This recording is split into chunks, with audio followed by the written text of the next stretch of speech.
a show of hands, how many of you could explain what a black swan event is? So I see a couple.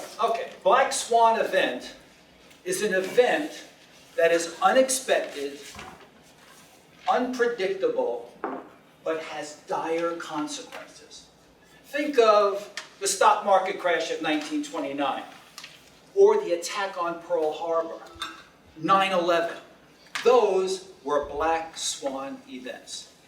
Now, how many of you have heard the term the elephant in the room? As in, no one wants to talk about, okay, good, most everybody. Today, I'm going to introduce you to a new term. One that I think you'll be hearing more about if you haven't heard about it already. Mr. Toastmaster, fellow Toastmasters, and our guests, I now introduce you to the black elephant. The black elephant. It is an event that is unpredictable, but people are ignoring it, and it has dire consequences. Now, I've been exposed to a lot of black elephants long before I ever heard the term. For instance, my father smoked cigarettes for 50 years. He knew cigarettes caused cancer, but he ignored it, as do millions of people today. Ignore it. Until they removed part of his lung and took out his throat, and he had to breathe through his neck. Dire consequences. And there are lots of black elephants. Today, people ignore their health. They'll eat anything that's put in front of them, and later on have to deal with diabetes and heart disease. And there are so many examples of black elephants. As a matter of fact, in this room, there's probably 20 different black elephants that you're dealing with, all under the umbrella of what are you pretending not to know? Now, I happen to know of a black elephant that does affect everybody in this room. And most of you are aware of it, but are ignoring it, and it has very dire consequences. And Satvinder, I'm not talking about global warming, although that is a black elephant. This black elephant is right up there in the pain that it will cause everyone. Are you ready for it? Can I have a little drum roll? Ladies and gentlemen, the black elephant that's going to affect all of us is the national debt. And I know everyone, that's not 5 minutes. That's 3. Yeah, you're supposed to do 5, 6, and 7. Why do I run into this stuff? 5, 6, and 7.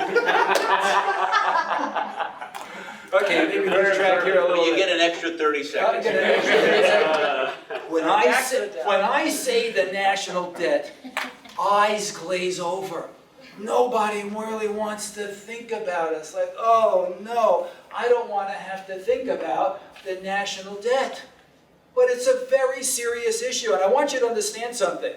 Never in the history of the world has any country ever paid off its debt. Never. They either default, possibly get bailed out like Greece, or they grow out of the debt. So what does growing out of the debt mean? It means you grow your economy to a point where the commitments for the debt service become a smaller part of the overall commitments. So that's how you grow out of your debt. But the U.S. has no intention of ever paying off the debt. I want you to understand that. There's no chance, there's no plan for the U.S. to ever pay off its debt. As a matter of fact, our debt is increasing by $1.5 trillion just based on the current budget. We are spending $1.5 trillion each year over our income, which is our taxes. So at a minimum, it will increase at 1.5 plus any other black swans like wars, bailouts of other countries. It is estimated that by the year 2030, we will have a 50 trillion national debt. I don't know where the tipping point is. It could be at 25 trillion. It could be at 35. It could be at 60 trillion. But at some point, there will be consequences. What could that look like?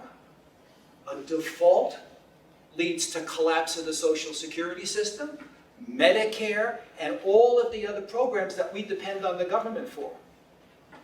But we will never default.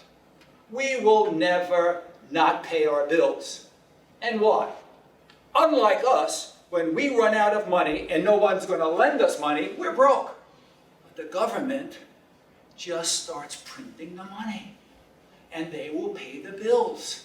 And we will have to deal with inflation. Not if, it's when. And that's what you have to be prepared for. So what can you do as individuals? Well, number one thing, I'm going to give you a short answer, is vote for lawmakers who have some fiscal responsibility, who understand that we have to balance the budget, or at least give the world the perception that we are in control, so we can remain the safe harbor for the investments from everyone around the world. They need to have faith in us. Otherwise, it accelerates. And then two, what you can do on an individual basis is create personal wealth. Create wealth such that when it happens, you have some breathing room while hopefully things get sorted out. Hopefully they get sorted out. What happens in the future could make the 2008 Great Recession look like a speed bump. So what does prepared mean? I feel it's 1 to 3 years in liquid assets so that you can pay your expenses while things are settling down. And invest in assets that do not get adversely or seriously affected by runaway inflation. Those are the things that you have to do. And now you can no longer ignore the black elephant. Take action. And have a nice day.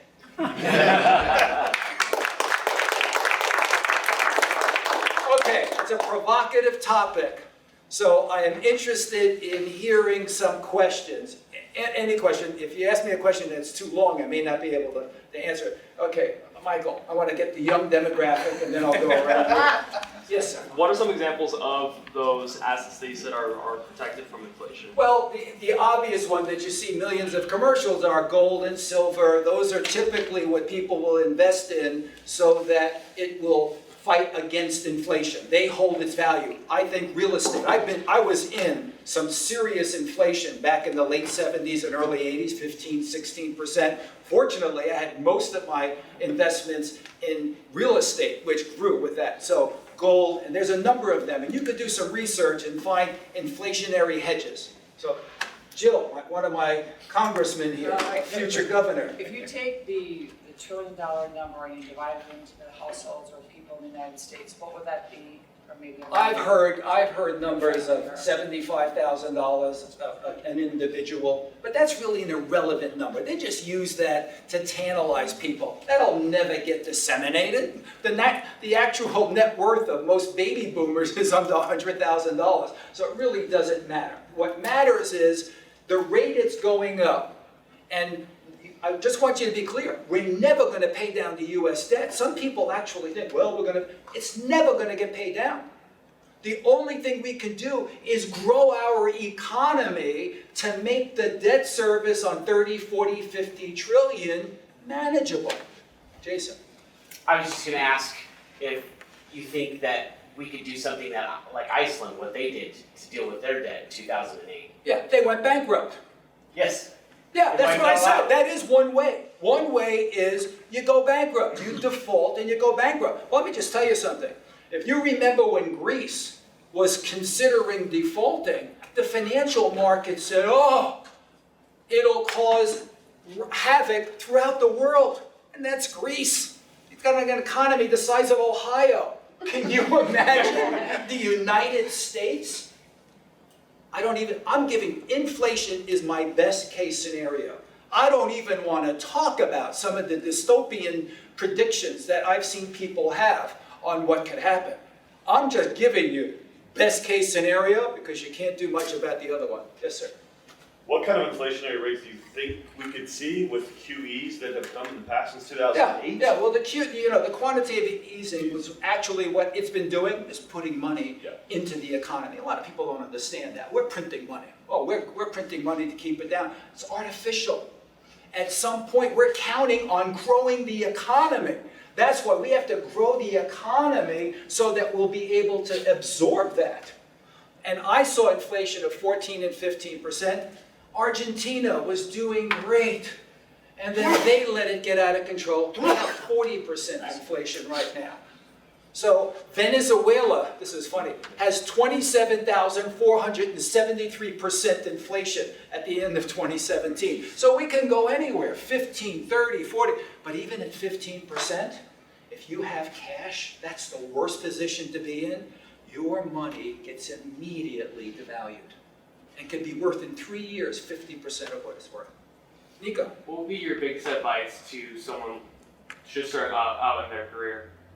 The biggest advice I have is, number one, seriously vote for people. Try to get lawmakers in office who aren't going to promise free stuff, because those are the people that are causing us problems. Fiscal responsibility, but on a personal level, you have to start having deferred gratification and start saving and create. Like I said, there's a little bit of plan. That's the purpose of my workshop, is to help teach people how to insulate themselves first and then their loved ones, to get people prepared.